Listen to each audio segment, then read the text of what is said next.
कैसे चल रहा है आपका आजकल, क्या हो रहा है लाइफ में? बस काफ़ी कुछ चलता रहता है, लाइफ बिजी रहती है और मैं अल्लाह का शुक्र अदा करता रहता हूँ। सही। हॉस्पिटल के हवाले से, मेडिकल बिल्कुल। कॉलेज, फिर नए प्रोजेक्ट्स कुछ आ रहे हैं। एक ख़ैमा वफ़ा के नाम से आ रहा है अच्छा, इंशाल्लाह। इसका कॉन्सेप्ट बड़ा मज़े का है। क्या भला? इसका कॉन्सेप्ट है कि ऐसे लोगों के साथ वफ़ा करनी है जिनके अपनों ने उनके साथ वफ़ा नहीं की, अबैंडन कर दिए हैं, चाहे वो ख़वातीन हो या बाबे हों, उनको घर से निकाल दिया है, बिल्कुल या वो ऐसी पोजीशन में चले गए हैं कि वल्नरेबल हो गए हैं, बिल्कुल। तो उनके साथ वफ़ा करनी है और उनको उनकी देखभाल करनी है, उनकी खिदमत करनी है, बुज़ुर्गों की।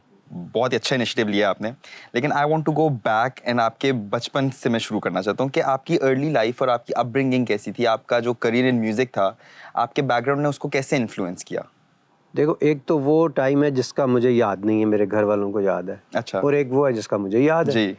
तो बहुत ही अर्ली एज में मुझे बताते हैं घर वाले कि जब वो मैडम नूर जहान साहिबा का एक गाना लगता था ना, कहंदे ने नैना तेरे कोल रहना, कहंदे ने चनवे माही वे तेनू होर की मैं कहंदे ने, तो तुम झूमने लग जाते थे उस वक्त। बिल्कुल। और हम उसको देखते थे, ऑब्जर्व कि ये बच्चा क्या कर रहा है, ये तो इसके अंदर म्यूजिक है। हाँ जी। तो हम हंसते थे। तब मैंने सुना आप बहुत छोटे थे, बहुत ज्यादा कोर्स छोटे थे। मुझे याद नहीं है ना। सही।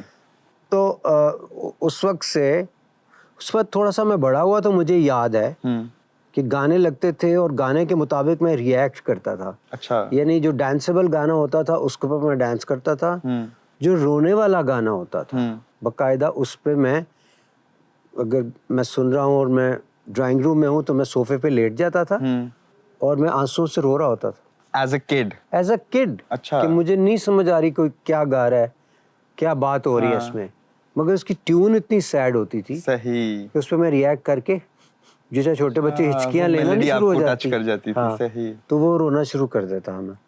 तो विच शोज के मुझे बड़ा हिट करता था कि गाना, म्यूजिक, अच्छा म्यूजिक हिट करता था। फिर जब हम गांव जाते थे तो मस्जिद में अजान मैं देता था जाके। अच्छा। मुझे बड़ा अच्छा, थोड़ा सा बड़ा हुआ, अच्छा। नात कंपटीशन, लेकिन स्कूल में सबसे पहले मैं स्पीचेस के सिलसिले में गया ऊपर। ओके। छोटा सा बच्चा था तो मैडम ने पूछा कौन बच्चा स्पीच करेगा जी, मैंने कहा मैं। तो मेरा भी नाम लिखा गया। बाकी प्रिविलेज्ड बच्चे थे, कोई टीचर का बच्चा है, कोई किसी अच्छा। मैडम ने यहाँ पे ग्लासेस रखी होती थी, हाँ नवीद चलो सुनाओ तुम्हारा क्या टॉपिक था, और वो नवीद सुनाता था। उसके बाद हाँ और कौन था जी, मैं, मैडम। मैं पीछे बैठा, अब तुम्हारी आवाज़ मुझे यहाँ तक आनी चाहिए, और साथ कॉपियाँ चेक कर रही होती थी मैडम। तो मैंने दिल में सोचा, मैंने कहा मेरी आवाज़ तो बाहर जाएगी। फिर जब मैं शुरू करता था तकरीर, वो बड़े भाइयों ने सिखाई होती थी, छोटा सा बच्चा। हाँ। तो मैडम ने, मुझे याद है, यहाँ यूं करके आए, चश्मा उतारा, उन्होंने कहा ये क्या चीज़ है। हाँ। और मुझे बाजू से पकड़ के प्रिंसिपल के कमरे में ले गई। मैंने कहा पता नहीं क्या हो गया। कहती है मैडम देखे मैंने ज़रा टैलेंट हंट किया। ये वही टीचर है जिन पे आपको क्रश था? नहीं, वो जिनके पास लेके गई थी उन पे। अच्छा। प्रिंसिपल पे था? प्रिंसिपल पे। ओके। छोटे मोटे नहीं हम क्रश रखा। खैर वो प्रिंसिपल के साथ जनाब मेरा, उन्होंने कहा अच्छा सुनाओ। मैंने वो शुरू की तो उन्होंने मुझे अप्पे करना शुरू कर दिए, उठा के, इतनी वो हगी शगी दी, तो बहुत ही क्यूट बेबी है और फलां वो सारा। तो मैं फिर स्टार था। मतलब अगले कंपटीशन में मैं फर्स्ट आया, और वो चेयर नीचे रखी, मैं डाइस के ऊपर पहुंचा, माइक्स वाइक्स ये वो, वही स्पीच रटी रटाई। और उसके बाद टीचर्स ने मुझे उठा के, मतलब मैं बाई एयर जा रहा था, एक टीचर से दूसरी की गोद में, दूसरे की तीसरी की गोद में, इस तरह से प्यार हो रहा था। मेरी माँ मेरा इंतजार कर रही थी और वो बहुत ही प्राउड फील कर रही थी। सही। तो इस तरह से मेरा आगाज़ हुआ। फिर नातिया कॉम्पिटिशन्स, अच्छा। और वो सब एक्स्ट्रा करिकुलर एक्टिविटीज़, क्रिकेट, वो भी गुजरात में हमने काफ़ी। सो वो अच्छा टाइम गुजरा बचपन का। शरारतें कोई ख़ास मैंने नहीं की। अच्छा। हाँ, एक आध दफ़ा किसी के घर की बेल बजाई थी, वो भी मैं पकड़ा गया। सही। मतलब वो बाकी लोग बजा रहे थे बार बार, हाँ। मैं सबसे छोटा था। हाँ। तो वो टाइमिंग का नहीं मुझे पता चला, नहीं तो मैं चीज़ रखा ही था, अभी तो उन्होंने दरवाज़ा खोल के मुझे पकड़ा। सही। थप्पड़ पड़ा था मुझे बहुत बुरा। लेकिन वर यू एन इमोशनल गाय शुरू से ही?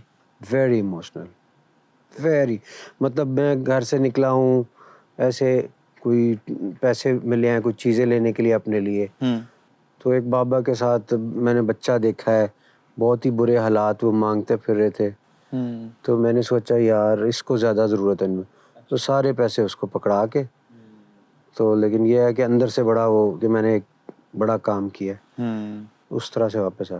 अभी आपने नातों का भी जिक्र किया, आपने कोई एक नात भी मेरे ख्याल से शुरू की थी लेकिन कंप्लीट नहीं की, वो क्या स्टोरी है?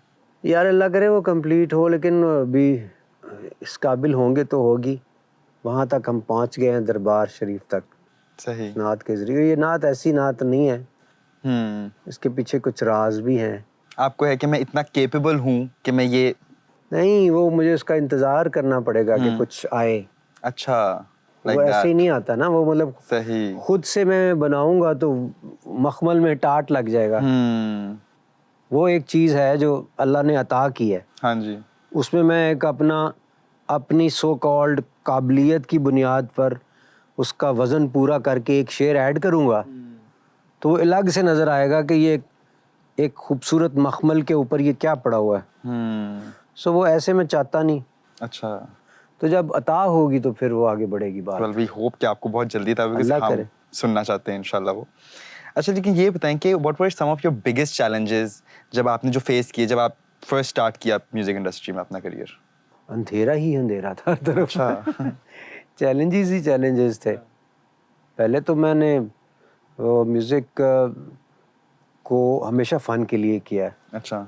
और मैं कोई एल्बम रिलीज़ करके स्टार बनने का ख्वाब बिल्कुल भी नहीं देख रहा था, क्योंकि गोल्स ही कुछ और थे कि सीएसएस करेंगे और आगे लाइफ को परसू करेंगे जैसे हमारी फैमिलीज़ में होता है। बिल्कुल। वो नहीं तो हम ज़िम्मेदारी की तरफ जाएंगे, क्योंकि हमारा वो मैं करना नहीं चाहता, मेरा नहीं दिल चाहता था ऑनेस्टली, क्योंकि वो एक थ्रेट होता था कि अगर तुमने कोई अच्छा वो नहीं किया तो तुम्हें फिर ज़मीनों पे जाना पड़ेगा। अच्छा। और खेती बाड़ी के लिए वो पूरा एक सही। निज़ाम, और उधर जाहिर है कि एक अकेलापन और वो एक हर तरफ आपके वो, खैर वो भी एक अच्छा काम है करें तो।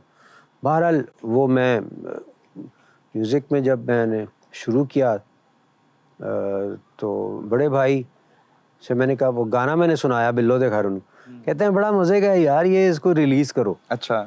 मैंने कहा रिलीज़ करने के काबिल है? तो कहते हैं हाँ ना। तो मैंने कहा मेरे पास तो पैसे नहीं है, एचएसएन में मैं पढ़ाता था, हाँ जी। थोड़ी सी सैलरी होती थी और मैं अम्मी अब्बू को दे देता था। कहते हैं पैसे मैं दे दूंगा, कोई बात नहीं। मैंने कहा आर यू श्योर? कहते हैं हाँ। कितने पैसे? मैंने कहा मुझे लगता है कि कोई 30-40,000 लग जाएगा। उस वक्त इतने में एक गाना बनता था अच्छा। अच्छा। कहता मैं दूंगा।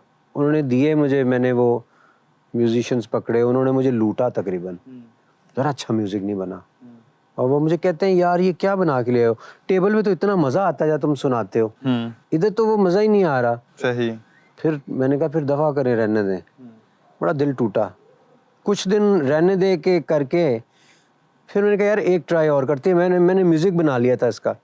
एचएसएन जा रहा था तो रास्ते में टा टा टा टा टा टा दंग दंग दंग दंग दंग दंग दंग, मैंने कहा ये इसके साथ फिक्स होगा ना तो बड़ा मज़ा है। अच्छा। मुझे नहीं पता होता इसको अरेंजमेंट कहते हैं म्यूज़िक, टेक्निकल चीज़ का किसी का कख पता नहीं था, कॉर्ड्स क्या होते हैं कोई पता नहीं। आपने कभी कोई मतलब किसी से सीखा नहीं? ना जी ना, गाना मैंने बना लिया, सांध जाना बिलो द घर भाई के न जाना बिलो द घर, तो आगे म्यूज़िक पता ही नहीं था।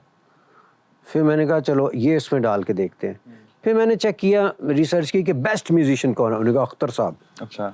यार वो अख्तर साहब वाकई क्या बात थी।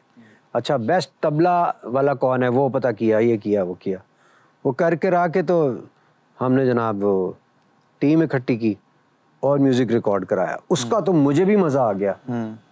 तो जब वो रिकॉर्ड हुआ तो मैंने घर में शेयर किया तो होए उस पर सेलिब्रेशंस हो रही थी। ओके। बहनें भी कह रही थी, भाई भी, यार कमाल चीज़ बन गई है। शुक्र है अब्बू उस वक्त लाहौर में नहीं थे। अच्छा। वो ज़मीनों पे थे। अच्छा। तो मैंने कहा ये आइडियल टाइम है। शुरू में तो सोच रहे थे कि मेरी सपोर्ट करते थे इस चीज़ नहीं, शुरू में तो हमारी सोच थी कि मैं तस्वीर अपने दोस्त की लगाऊंगा, रेहान की। अच्छा। और आवाज़ मेरी होगी। अच्छा। तो फिर भाई ने कहा नहीं यार इतना मज़े का गाना है, तुम अपनी तस्वीर लगाओ, कुछ नहीं होता। वो फिर मैंने जनाब लॉन्च किया। ओके। उफ, then there was no looking back, और ओवरनाइट सक्सेस नहीं होती जैसे हर जगह बज रहा होता था, हर जगह चल रहा होता था।